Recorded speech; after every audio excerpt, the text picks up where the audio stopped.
সুপ্রভাত বন্ধুরা, তোমরা সবাই কেমন আছো? আশা করি ভালো আছো। কুচবিহার জেলার ছোট্ট একটি গ্রাম থেকে আমি প্রতিমা আমার নতুন একটি ব্লগে তোমাদের সবাইকে জানাচ্ছি অনেক অনেক স্বাগত।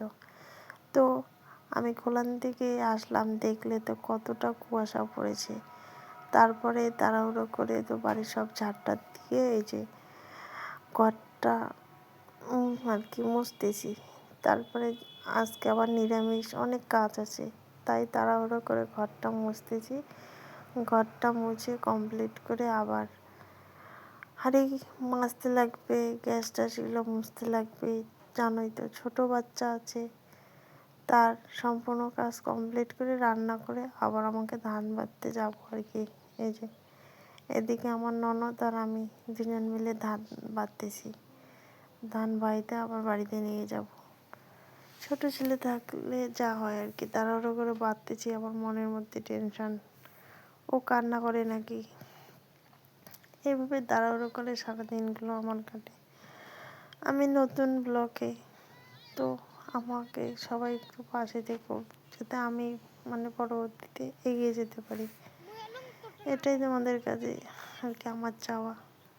তো আমি এই যে কাজ করি, সারাদিন সময় পাই না সেরকম, তার মধ্যেও কাজের মধ্যে একটু ছোট্ট করে একটু ব্লগ ভিডিও বানাই। এগুলো শুধু পোস্ট করব তার জন্যই না, এগুলো অনেকটা স্মৃতি হিসেবেও থাকে। তারপরে এই যে ধান বেঁধে নিয়ে আসতেছি, বাঁধা কমপ্লিট হয়েছে, নিয়ে এসে আবার পাকা রাস্তার মধ্যে ঠেলায় তুলবো। ঠেলায় তোলার পর বাড়িতে নিয়ে গিয়ে ফুস দিয়ে রাখবো। আমি তো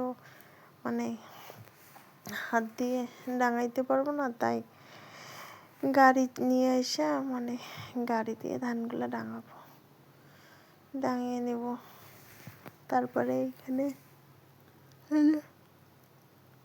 ঠেলায় তুলতেছি, ঠেলাটা আবার সাইড করে রাখছি যাতে অসুবিধা না হয়। তারপরে বাড়িতে এসে রেস্ট করে খাওয়া দাওয়া করে এদিকে আবার বাবা নাকি আজকে তামাকের গছি বোনা করবে। দেখো, তোমাদের সাথে শেয়ার করেছিলাম যে আমাদের তামাকের বীজ ফেলছিল, দেখো এখন কত বড় হয়ে গেছে। তাই এদিকে সবাই মিলে চলে আসছে, আমার ছেলে, আমার ননদ, আমার শ্বশুর শাশুড়ি, আমার ছোট ছেলে, আমার জায়ের ছেলে, আমার ননদের ছেলে, সবাই মিলে এসে এখানে এই যে গচি বোনা করতেছে বাবা। তামাকের প্রথম দিন এইভাবে 5টা তামাকের গাছ, একটা মানার গাছ, কলার একটা আবার একটা ইলেকট্রিক তো ম্যান্ডো বলে আমাদের এখানে, তোমাদের এখানে কি বলে জানি না। এগুলো দিয়ে 5টা চারা ফার্স্ট লাগাইতে লাগে একজনের। তারপর আবার সুপারি খেয়ে সুপারির পিকটা বলে না, সুপারির পিকটা দিতে লাগে তামাকের কাছে। এটাই হচ্ছে নিয়ম। তামাকের চারাগুলোতে সিঁদুর দিতে লাগে, মানার পাতাটাতে সিঁদুর দিতে লাগে, এইভাবে করে। তো আমাদের এখানে তো তামাকের চাষ হয়, সবার ওদিকে হয় না, আমার এদিকে হয়। আমার বাবার বাড়ির ওদিকে আবার হয় না, এদিকে আমার শ্বশুরবাড়ির এদিকে প্রচুর তামাক চাষ হয়। তাই এখানে এই যে প্রথম দিন এইভাবে লাগায়, তারপরের দিন থেকে আর কি তামাক লাগানো শুরু করে দেয়। তো এদিকে এই যে বাবা লাগাচ্ছে, আমি ভাবলাম যে একটু ভিডিও করে রাখি, ভবিষ্যতে দেখা যাবে স্মৃতি হিসেবে যে এইভাবে বাবা লাগাইছিল। প্রথমে যে ধুতি পরে লাগাইতে লাগে। তো কার কার এদিকে তামাক চাষ হয় বন্ধুরা, একটু কমেন্টে জানাই। আমাদের এদিকে তো হয়, আর আমার বাবার বাড়ির এদিকে প্রচুর আলু চাষ হয়, সবজি চাষ হয় এদিকে। সেই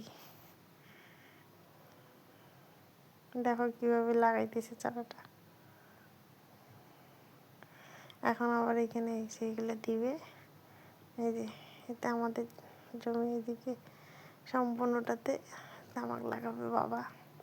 আবার আছে, এটাতে শেষ না, এটা তো বাড়ির পাশে। দেখো আমার শাশুড়ি মা দেখিয়ে দিচ্ছে যে এখানে দাও, এখানে দাও।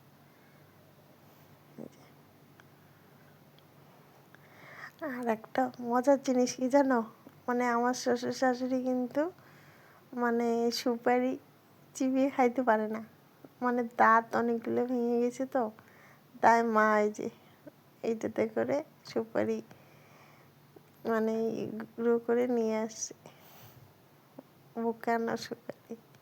এইগুলো আমার ছেলে, আমরা সবাই আবার এইগুলোই খাবো, সবাইকে খাওয়াইতে লাগে সুপারি, তাই আর কি।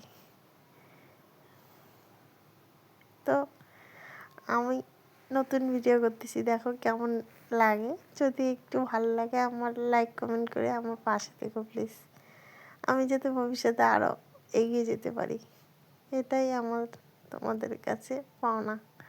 এই দেখো বন্ধুরা, সবাইকে দিতেছে, আমরা সবাই হাত পেতে নিচ্ছি, খাবো।